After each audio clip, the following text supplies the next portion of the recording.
Na última Quinta Teológica, nós falamos sobre o processo de santidade, sobre o processo de santificação, sobre a nossa caminhada rumo à santidade e sobre alcançarmos o status, alcançarmos a proporção, o estágio de ser santos. E vimos que isso é um processo paulatino. Mas a gente precisa lembrar também da ideia de ser templo do Espírito Santo, a porção de Deus que habita e caminha, que é nosso companheiro, que é nosso colega de jornada. E a ideia é que o nosso corpo, a nossa vida é templo do Espírito Santo. Mas aí eu fiquei pensando, poxa, eu não expliquei para o pessoal ainda, o que é o Espírito Santo? Eu sou o Pastor Alan, essa é mais uma Quinta Teológica.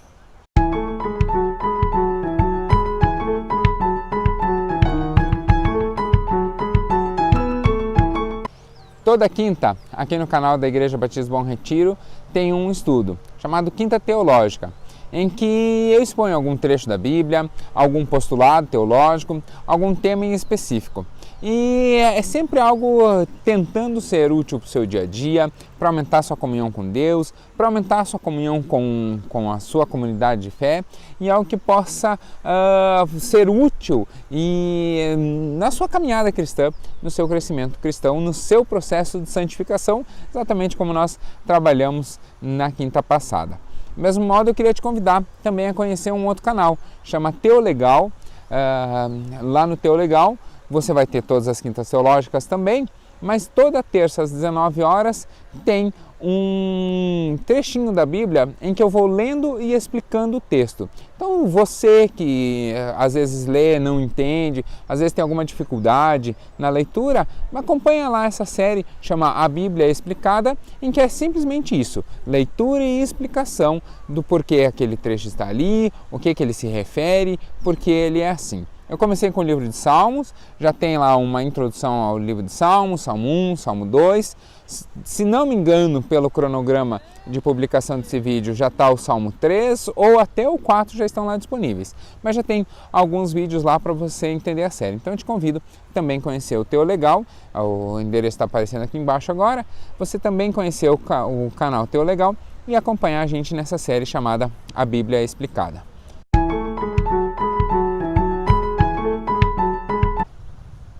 Eu comecei com uma pergunta que é o que é o Espírito Santo? E eu vou dar a resposta já de cara. O Espírito Santo é uma pessoa da Trindade. O termo Trindade não aparece na Bíblia, mas a Trindade é a manifestação de Deus. Deus é um conceito teológico bastante peculiar, que é o Deus triuno. Ele tem três emanações, tem três apresentações com funções bastante distintas. A gente vê isso lá na bênção apostólica. São três funções distintas, mas a essência é a mesma. Então Deus se manifesta através da aparição de Deus Pai, que é o Criador, né? Através de Deus Jesus Cristo. Cristo carregava em si a essência de Deus. Então, em Cristo nós alcançamos a graça. E há também o Deus que caminha conosco, que está presente conosco nessa caminhada nossa do dia a dia, que é Deus, o Espírito Santo. Essa é justamente essa terceira pessoa, e terceira aqui é só uma ordem de organização, não há hierarquia nenhuma, os três são coiguais e, como eu disse, com funções diferentes, mas é essa terceira pessoa que nós vamos estudar hoje. O nome em si, Espírito Santo, é um nome que se sedimentou. Aparece nas Escrituras, há mais de um versículo chamando de Espírito Santo, e é um nome que acabou se popularizando. Se tornou assim, digamos, o nome oficial, né? Mas há outros nomes que aparecem a respeito do Espírito Santo e nós vamos ver alguns deles. Então, a gente vê o Espírito Santo presente tanto no Antigo quanto no Novo Testamento. Em todo o tempo das Escrituras, nós conseguimos perceber a presença do Espírito Santo atuando sobre a vida das pessoas. Então, vamos conhecer quem é essa figura do Espírito Santo? O Espírito Santo, por aparecer tanto no Antigo quanto no Novo Testamento, possui vários nomes. Entre alguns deles, há várias escrituras, tanto no Antigo, vários trechos das escrituras, tanto no Antigo quanto no Novo Testamento, que vão aparecer. Entre alguns deles, eu selecionei uns que a gente pode ver. O primeiro deles é Romanos. Romanos 8:9 vai trazer um nome bem interessante. Veja só, Romanos 8:9 diz assim: entretanto, vocês não estão sob o domínio da carne, mas do Espírito. Se de fato o Espírito de Deus, então Espírito de Deus, um dos nomes, habita em vocês. E se alguém não tem o Espírito de Cristo também não pertence a Cristo. Então o nome Espírito de Deus e Espírito de Cristo são duas formas que as Escrituras apresentam como nome do Espírito Santo. Tem outros também, quer ver? 2 Coríntios 3,17 diz assim: ora, o Senhor é Espírito, e onde está o Espírito do Senhor, há liberdade. Então veja, Espírito do Senhor, antes era Espírito de Deus, e Espírito de Cristo. Agora, Espírito do Senhor é uma terceira forma. João, no Evangelho de João, capítulo 14, versículo 16, vai usar um outro nome, que diz assim, ó: eu pedirei ao Pai, e ele lhes dará outro conselheiro. A ideia de conselheiro também é referente ao Espírito Santo. E conforme a sua versão da Bíblia, não vai dizer conselheiro. Conforme a sua versão, conforme a sua tradução, esse mesmo versículo vai dizer assim: eu lhes darei outro consolador. Então, tanto a palavra conselheiro quanto a palavra consolador, que aqui, conforme a versão da Bíblia é traduzida de uma forma ou de outra, na essência é mais ou menos a mesma ideia, são dois nomes do Espírito Santo. Espírito de Deus, Espírito de Cristo, Espírito do Senhor, conselheiro e consolador. Já encheu uma mão aí, mas vamos lá, não parou ali. O versículo 16 então vai falar isso: eu pedirei ao Pai, que lhes dará outro conselheiro para estar com vocês para sempre. E o próximo versículo 17 diz assim: o Espírito da Verdade. Então, o Espírito da Verdade é uma outra forma de se referir ao Espírito Santo. O versículo continua dizendo: o Espírito da Verdade. O mundo não pode recebê-lo porque não o vê nem o conhece. Mas vocês o conhecem, pois ele vive com vocês e estará com vocês. Então aqui a ideia de templo da morada do Espírito Santo é exatamente essa, de que o Espírito caminha conosco, vive em nós e, portanto, nós o conhecemos. Ainda que troque de nome, ainda que nem saibamos o nome, ele está conosco e caminha conosco. Efésios 1, versículo 13, também diz isso: quando vocês ouviram e creram na palavra da verdade, o Evangelho que os salvou, vocês foram selados em Cristo com o Espírito Santo da promessa. Então aqui é o nome Espírito Santo, mas ainda com um plus ali, com uma qualidade, da promessa. O Espírito Santo da promessa. Então a ideia da esperança, da promessa, do futuro já determinado, da vitória já alcançada, é um dos nomes usados para o Espírito Santo. Hebreus, capítulo 10, versículo 29, vai trazer outra forma de chamar o Espírito Santo.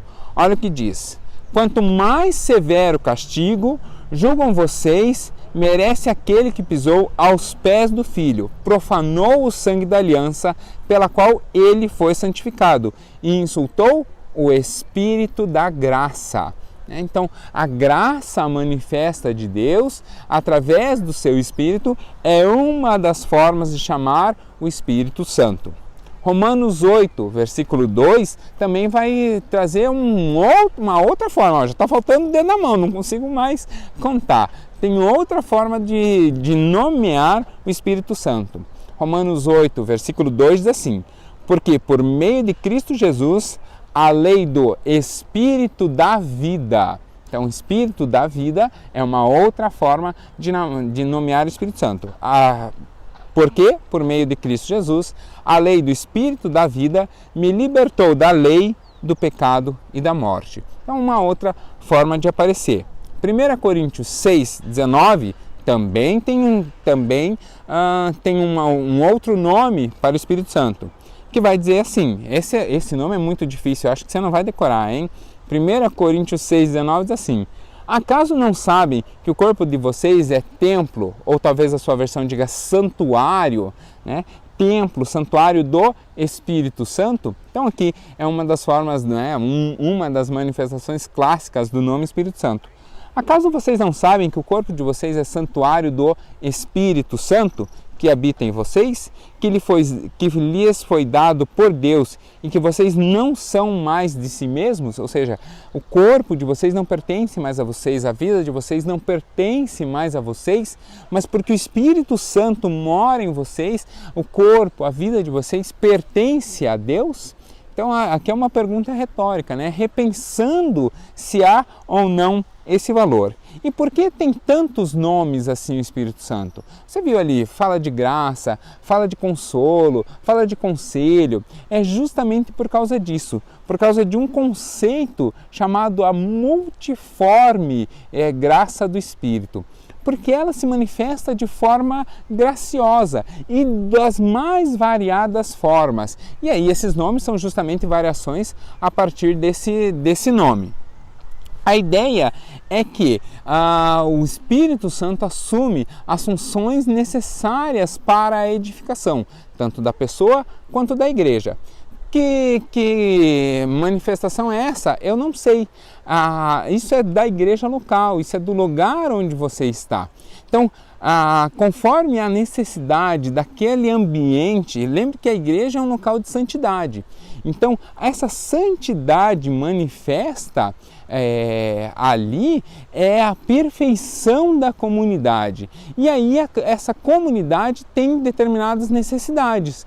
Às vezes essa comunidade tem uma necessidade de cura, às vezes essa comunidade tem uma necessidade de edificação, às vezes essa comunidade tem uma necessidade de passar por uma adversidade, como a caminhada no deserto, então passar por essa adversidade sendo cuidada. Às vezes essa comunidade precisa, não sei qual é a necessidade dessa comunidade, mas seja qual for a necessidade dessa comunidade, a multiforma da graça do Espírito Santo se manifesta ali, atendendo essa necessidade, e a partir dessa necessidade da comunidade ali, ela vai edificando, né, essa comunidade para que ali não haja falha e que ali a comunidade possa ser cuidada. Mas há então algumas funções do Espírito Santo que nós vamos ver a partir de agora. Vamos ver as funções do Espírito Santo? E aí, para que serve então?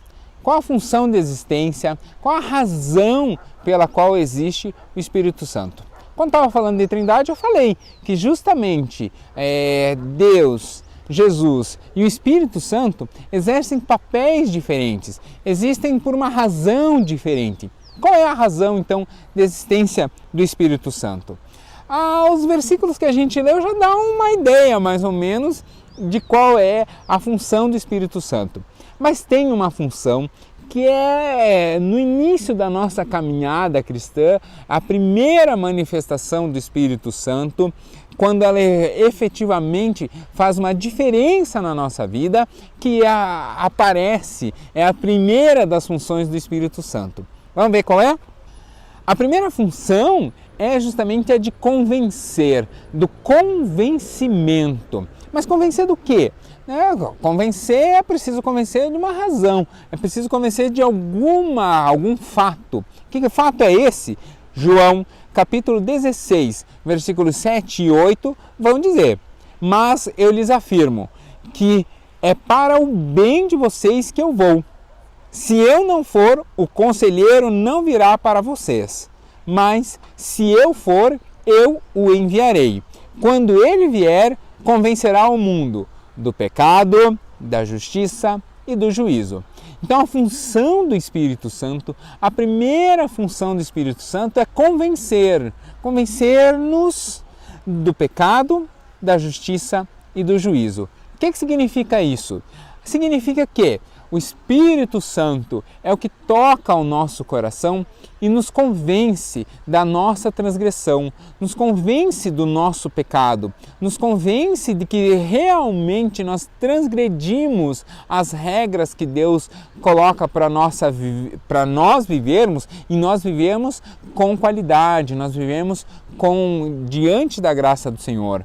E então nos convence do pecado, de que somos transgressores a princípio aos olhos de Deus. E convence de que esse pecado é necessário ser pago através de um ato de justiça. É necessário que seja operado sobre ele uma justiça. Qual é o salário do pecado? Qual é o resultado do pecado? Qual é a justiça operada no pecado? É a morte.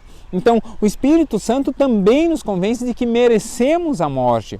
Mas ao mesmo tempo, e pela graça do ato de Jesus, o Espírito Santo nos convence do juízo. Qual é o juízo? De que a morte de Jesus ela é vicária, de que a morte de Jesus é substitutiva, de que a morte de Jesus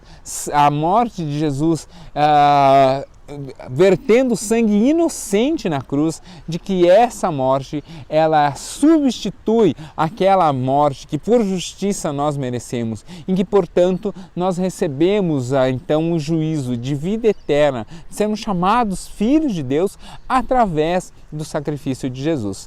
Então a função do Espírito Santo, se você não entendeu, é simples, é o que faz o processo de conversão da pessoa. É o toque do Espírito Santo que opera isso sobre a nossa vida. Então, a função do Espírito Santo, a primeira função na nossa vida é convencer do pecado, da justiça e do juízo. Deixa eu contar um segredinho aqui para você que está fazendo faculdade de teologia ou que quer ser pastor batista. Se você não responder que a função do Espírito Santo, quando no seu concílio, que a função do Espírito Santo é convencer do pecado, da justiça e do juízo, não interessa qual vai ser a resposta que você der. Você está reprovado, porque não se torna um pastor batista sem ter isso muito firme na sua caminhada. Nós temos que ter isso, essa é a essência da nossa conversão, né? Você viu, é o processo de reconhecer o pecado, é o processo de reconhecer o resultado desse pecado, mas também é o processo de reconhecer o ato de Jesus para nos salvar. Então, essa é a essência da caminhada cristã. Não dá para querer ser pastor sem ter isso muito claro na sua mente. Tudo bem que se na hora, ali no nervosismo, você errar essa pergunta, pode saber que o seu examinador, lá na frente ou logo em seguida, ele vai refazer a pergunta, talvez de um outro jeitinho, talvez por um outro viés, mas essa pergunta é uma das, não é a única, é uma das essenciais no concílio. Tão forte que é esse conceito. E eu já vi candidato titubear nessa pergunta, o examinador refez a pergunta, depois a pessoa acabou consertando e no fim das contas acabou sendo aprovada. Ali na hora, né, a situação a gente entende, mas essa pergunta é essencial. Esse conceito da função do Espírito Santo é essencial na nossa vida. Convencer do pecado, convencer da justiça e convencer do juízo. Quem compreende isso, não apenas com a cabeça, mas compreende isso também com o coração, essa pessoa é impossível essa pessoa resistir no seu processo de conversão. Isso é o que Lutero chamou de graça irresistível. Né? É quando realmente o conceito de pecado, justiça e juízo se tornam verdade no nosso coração. Mas essa não é a única função. O Espírito Santo tem outras funções. O Espírito Santo também nos traz a certeza da salvação e a renovação da esperança. Veja o que diz 2 Coríntios, capítulo 1, versículo 22. Diz assim: é Deus que faz que nós e vocês permaneçamos firmes em Cristo. Ele nos ungiu e pôs o seu Espírito em nossos corações como garantia do que está por vir. Então veja só, cada vez que todo mundo, né, eu na minha vida, você na sua vida, seja você crente ou não, todos nós enfrentamos desafios, todos nós passamos por adversidades. Alguns passam por adversidades extremamente pesadas. Perde um ente querido, perde, às vezes, a estrutura que sustentava, às vezes perde trabalho, às vezes sofre uma injustiça, às vezes sofre uma calúnia, às vezes sofre um ataque à sua personalidade, às vezes passa por alguma enfermidade física. Todos nós passamos por adversidades, mas o que faz com que, mesmo em meio à adversidade, nós cumpramos a ideia do salmista, ainda que passemos pelo vale da sombra da morte, o que faz com que nós sejamos valentes, que não temamos mal algum, é a ação do Espírito Santo. É justamente na ação do Espírito Santo que nós somos cuidados e somos revigorados. A nossa força e a nossa esperança é ver aquilo que não se vê. A nossa esperança é renovada justamente por ação do Espírito Santo. Gálatas 5:5 vai dizer isso. É mediante o Espírito que nós aguardamos pela justiça e pela fé, que é a nossa esperança. Mas nessa caminhada, às vezes nós não precisamos necessariamente passar por uma provação para aprendermos. Por isso o Espírito Santo também nos ensina. É função do Espírito Santo nos ensinar. João 16, versículo 13, vai dizer o seguinte: quando o Espírito da verdade vier, ele os guiará a toda a verdade. Não falará de si mesmo, falará apenas do que ouvir. Eles lhe anunciará o que está por vir. Então o Espírito Santo nos ensina do que está por vir, das coisas que virão. Para quê? Para que a nossa caminhada até chegar a essas coisas, até chegar ao status de varão perfeito, até chegar ao status de santidade, para que nessa caminhada as coisas caminhem bem. Mas o Espírito Santo também traz capacitação para nós. Como isso? Ele produz frutos na nossa vida. Gálatas 5, versículos 22 e 23, vai falar sobre o fruto do Espírito.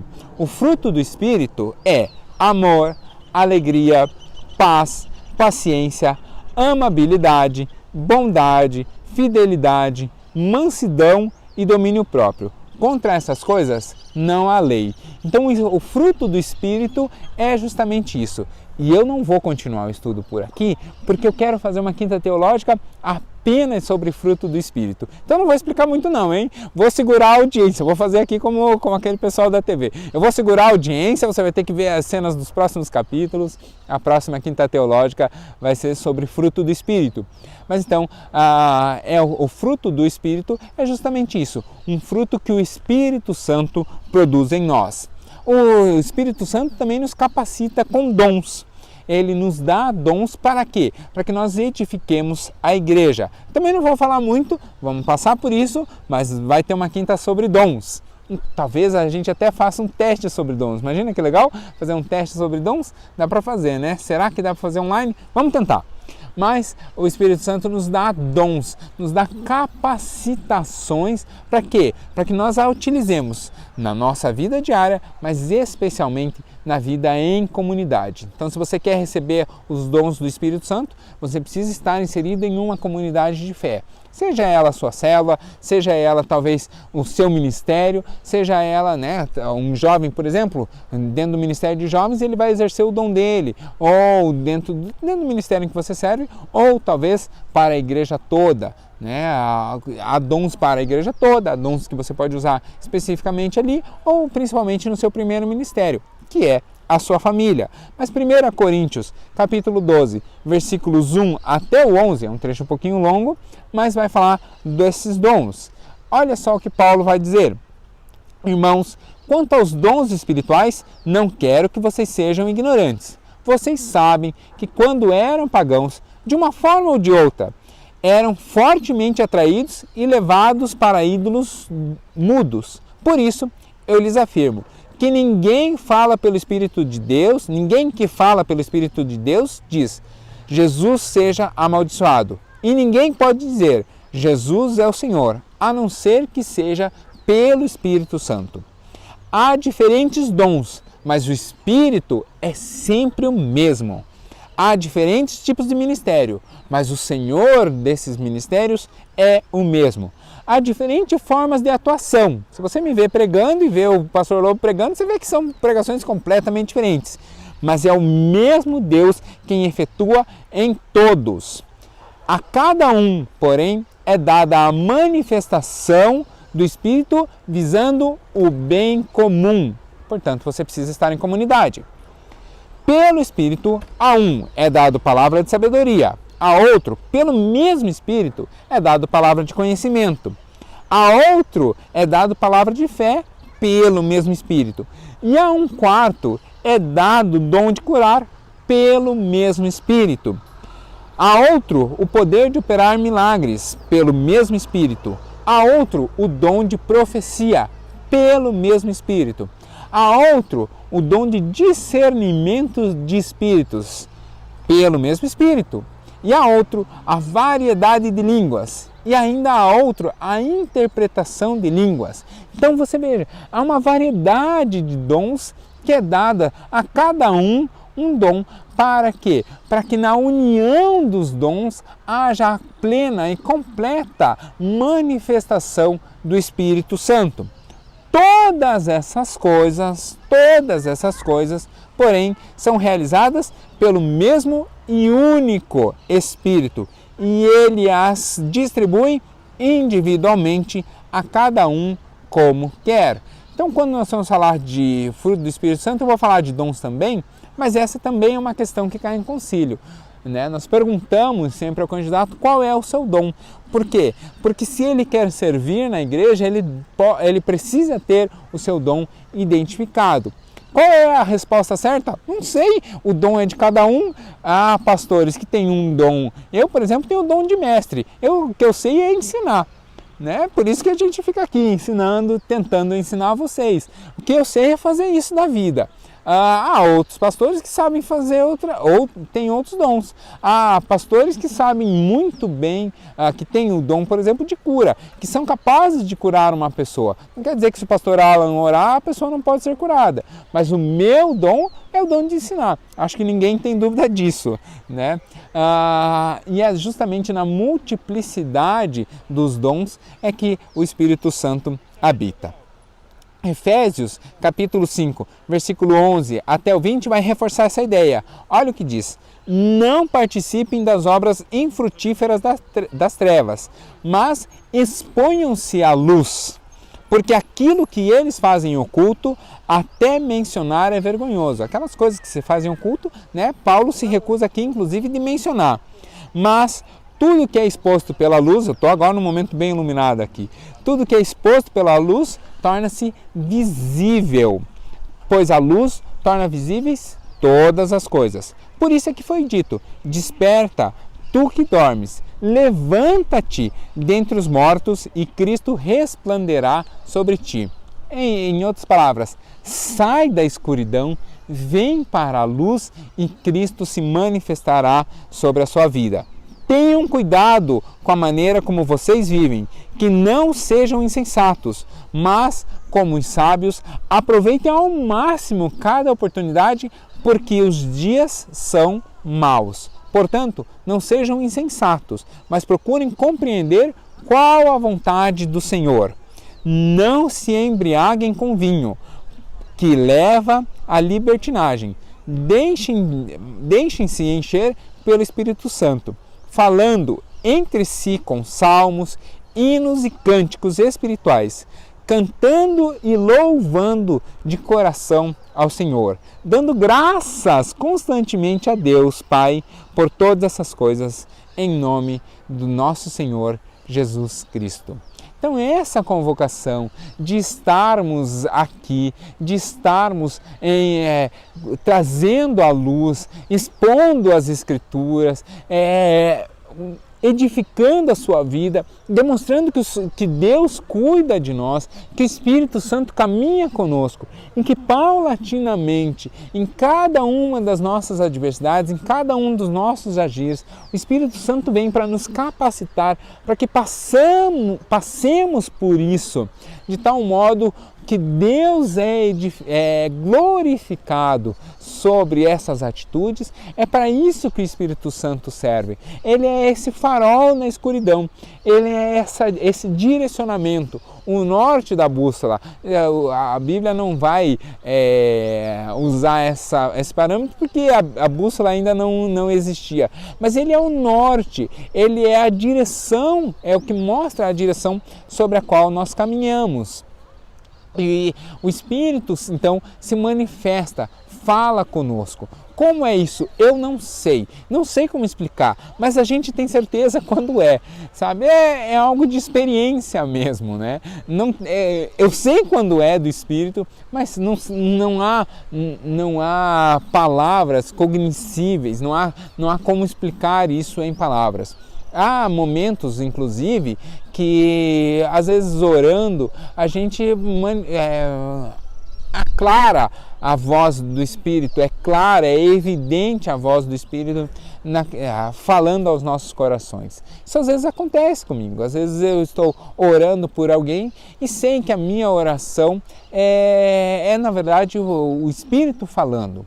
E eu queria contar uma experiência que já aconteceu comigo. Uma vez, talvez você não saiba, mas durante muito tempo eu fiz capelania prisional.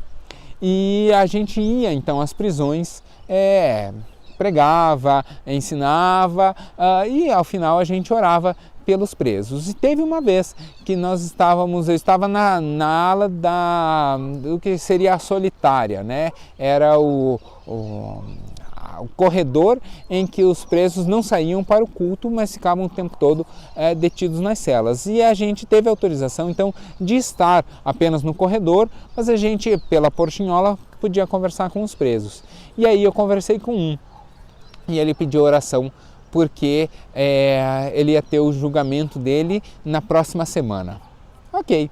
Sentei ali, parei do lado da porta, né? Coloquei o banquinho, ouvi a sua confissão, o que ele precisava confessar e orei com ele. E eu não sei até hoje o que eu orei. Aí eu fechei os olhos e orei. E a oração se apagou da minha mente. Bem, ele perguntou depois por que eu tinha orado o que eu tinha orado, porque a pergunta foi assim: por que o senhor orou isso? E eu disse, eu orei porque foi o Espírito que falou comigo. Mas eu não lembro exatamente o que eu orei, mas o que eu orei, orado está. Eu reencontrei esse rapaz. Faz poucos meses. Eu fui ao dentista ali no centro de Curitiba, estava saindo, fui comprar um pastel. E no meio do caminho, bem na frente da biblioteca pública, eu fui abordado por esse rapaz. O rapaz de longe disse, pastor, eu já parei. Eu não reconheci ele. Ele está trabalhando como guardador de carro ali no centro e ele veio falar comigo. Pastor, eu queria agradecer para o senhor, porque aquele dia o senhor orou para que eu fosse condenado.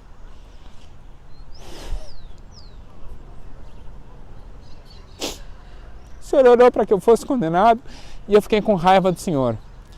E a sua sorte é que eu estava por dentro da cela. Porque se eu estivesse para fora da cela, eu ia bater no senhor naquele dia. E eu fiquei muito revoltado com a sua oração naquele dia. E ele então me contando, ele disse que ele ficou muito revoltado porque eu tinha orado para ele ser condenado. E isso foi num sábado. E na quarta-feira era o julgamento dele. E eu tinha orado para ele ser condenado. Mas na segunda-feira, ele se acalmou e viu que ele realmente merecia ser condenado, ele sabia que ele era culpado. E que na quarta-feira, quando chegou no julgamento, ele já estava entendendo que ele ia ser condenado e que o pastor já tinha orado por ele ser condenado e que ele foi condenado.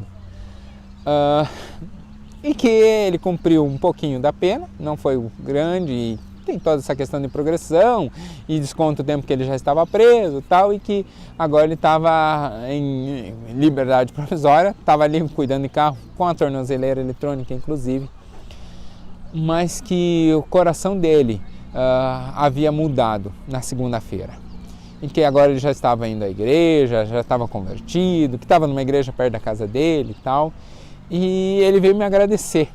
Ele disse que ele queria muito ter me reencontrado antes, mas que ele queria agradecer, porque naquele dia eu orei para ele ser condenado.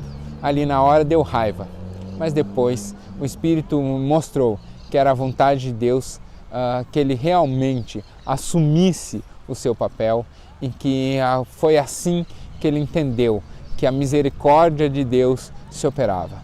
Ele foi condenado pela justiça dos homens, mas a graça foi que por ele ouvir que ele merecia ser condenado e que essa condenação diante de Deus já havia sido paga por Cristo Jesus, foi isso que operou a conversão dele. E por isso, justamente, não pela minha oração, mas pelo agir do Espírito, é que ele hoje, diante de Deus, ele é um homem livre.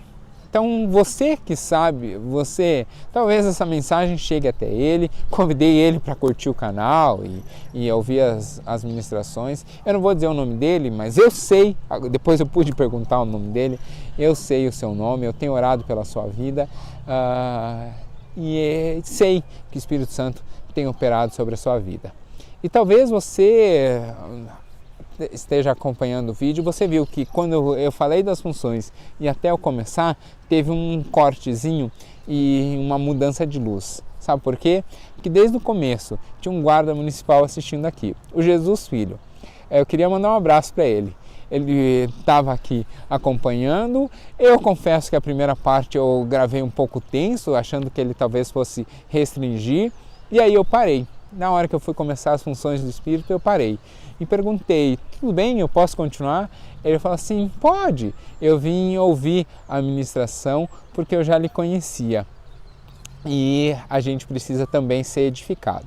Então, Jesus, obrigado por você ter liberado, permitido que a gente gravasse aqui. Queria registrar o meu agradecimento à Guarda Municipal, porque sempre são bênção na nossa vida. Estão aqui monitorando o parque para que a gente possa ter a liberdade de vir com o equipamento, gravar e tal.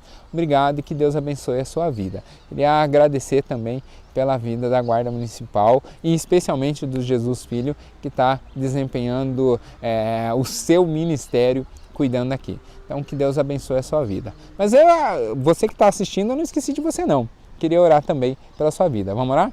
Senhor, eu queria agradecer porque o Senhor se faz presente na nossa vida, caminhando conosco lado a lado, caminhando conosco dia a dia, estando presente em cada um dos desafios que naturalmente a vida impõe. Obrigado, Deus, porque o Espírito Santo faz morada em nosso coração, faz morada no nosso dia a dia, faz morada sobre a nossa vida e assim nós podemos caminhar e atravessar a dificuldade confiando, presos, voando alto nas asas do Espírito. Que o Espírito Santo manifeste sobre a vida de cada pessoa que assiste o nosso estudo, que o Espírito Santo seja presente sobre a sua vida, em nome de Jesus. Amém.